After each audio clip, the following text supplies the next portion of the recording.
మా వస్తువా ఒరే యాంది మావా దెబ్బలా ఈ వాటిని కొట్టిపోతే ఇంకొరు నేను ఎవరని ఏంది ఎవరు కొట్టారు నన్ను ఎవరు కొట్టలా నేను జారిపడ్డా కింద జారిపడిన దెబ్బలు కాదియా మా తెలియదు అనుకుంటాం ఏంది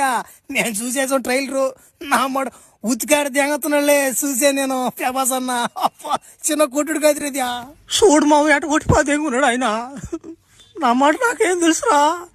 నేను కోనేరులో గమ్ముకున్నాడు రా మావా ఒరే నువ్వు రారా మూసలు అన్నమాట చిన్న షాట్ ఒకటి ఉందని చెప్పారు నాక ఆడ బాగానే ప్రభాసం చేత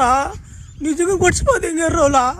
నేను డూపు దెబ్బలు అవన్నీ ఉంటాయి అనుకున్నారు మావా ఓడి నిజంగా కొట్టిపోతే ఇంక ఆయన ఓడిగిడాను బాక అన్నమాట ఇంకో 2 బ్యాండేజీలు పడతాయి నీకు ఏడబాక దున్నపోతున్నట్టు ఏడబాక డబ్బులు ఇస్తారులేరబ్బా ఓలా మంచి రెమ్యునరేషన్ ఇస్తారు కానీ ఏం డబ్బులు రా మాట్లా డబ్బులా నాకేం పోలేదు అలా మాట్లాడుతుందా మళ్ళీ కానీ పిలుస్తారు ఎవరు నాయన నేను రాను నాయన ఇంకా మాట్లా షూటింగ్ ఇయ్యా నేనేమో అన్నమాట ఈ రక్స్ పెంచరు కోడు ఆ బంటి కోడు నన్ను ఎగతాలు తెంగుతున్నారు రా మాకన్నా గుర్తింపు ఉందయ్యా నేను ఆ బెనిఫిట్తో పోయాను రా నేను కూడా ఏదో పేరు సంపాదించుకుందామని ఆడికి బాగా అన్నమాట ఆయన చేత కుక్కను కొట్టి పదింగాడు నన్ను ఆయన నమ్మట చచ్చిపోతాను నేను ఊరేసుకున్నా గమ్ముడా నువ్వు దెంగి కొడుకున్నావు చచ్చిపోతాడంట నువ్వు గమ్ముడా ఇప్పుడు నీకు దెబ్బలు బాగానే ఉంటాయి అవన్నీ పడుచుకోబాక రేపు